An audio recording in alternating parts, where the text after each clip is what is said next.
Okay, today we'll look at the control statement. C programming भित्रै control statement भन्नाले कस्तो हो भनेपछि suppose we have done a normal program. एउटा normal program कस्तो हुन्छ भने include stdio dot h.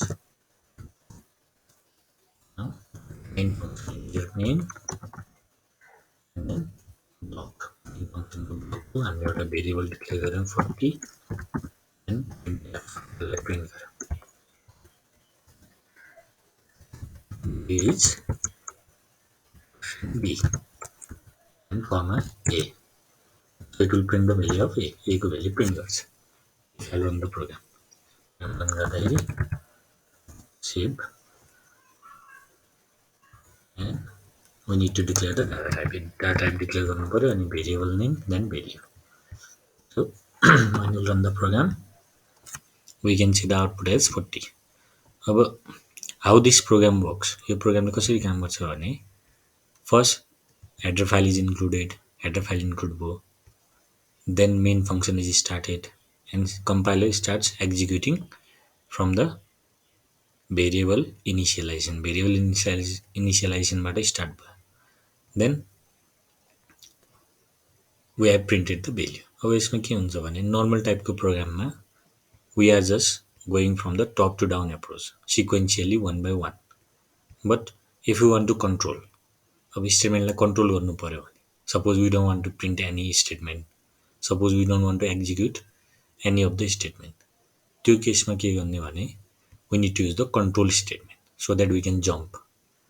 एक स्टेटमेन्टबाट अर्को स्टेटमेन्टमा जम्प गर्नुको लागि we need to use a control statement. Let us see how we can use. Suppose if I'll include age, अब यहाँ age भनेर प्रिन्ट गरेँ मैले age भनेर.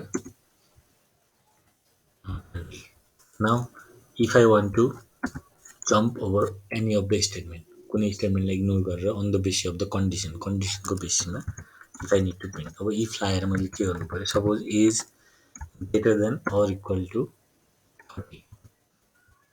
Age greater than or equal to 30 हुने बेला only if I need to print this statement.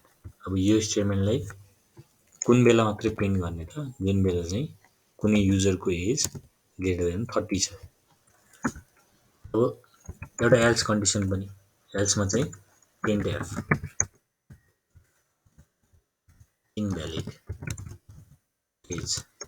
Now how this program will work? प्रोग्रामले पहिला के गर्छ भने it will check the value that is in the age. एजमा कति value छ त 20 is stored. Now condition is checked, compare गरिन्छ. age greater than 30 हो भने print this statement, because age greater than 30 भित्र पर्यो भने that condition is true. True हुने बेला यो प्रिन्ट हुने, false भएको बेला चाहिँ यो प्रिन्ट हुने. So if I will run this program, अहिले प्रोग्रामलाई रन गर्ने हो भने we can see the output as this invalid age. किनभने हामीले दिएको एजको भ्यालु 20 मात्रै छ. कन्डिसनले ग्रेटर देन 30 को बेला ट्रु भएको भ्यालु मात्रै प्रिन्ट गर्नुको लागि यो हो. ग्रेटर देन 30 भएन भने यो प्रिन्ट गर्ने भनेको छ. So we can jump. Let us see how the program executes. Okay, so there is some error that variable is not properly inserted correctly. अब हामीले माथि एज डिक्लेयर गरेको तर यहाँ ए मात्र लेखेको थियो त्यही भएर. अब let us see the output first. अब अहिले इनभ्यालिड एज मात्रै प्रिन्ट भयो. Suppose if I want to print this, यो प्रिन्ट गर्नु पर्यो भने मैले के गर्नु पर्यो, एजलाई 30 भन्दा माथि राख्नु पर्यो, 40 जति पनि. Now if I run, now we can see value is 40. So अब के भइरहेछ भने for one condition it is printing this statement, for second condition it is printing this statement. So काम चाहिँ कसरी भइरहेछ भने we have declared a variable age जसमा चाहिँ 40 स्टोर भएको छ. Now when we are giving the conditional statement or control statement, त्यति बेला एजको भ्यालु 30 सित कम्पेयर भइरहेछ.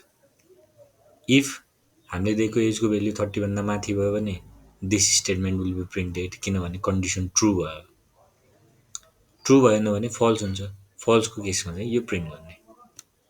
So It depends on the value that we have given. So this is how control statement works. अब यो केसमा एकैचोटि दुईटा स्टेटमेन्ट प्रिन्ट हुँदैन, प्रिन्ट एफ पनि प्रिन्ट हुँदैन, यो वाला पनि हुँदैन, यो वाला पनि हुँदैन. For one condition, only one statement will be printed. So this was about the control statement.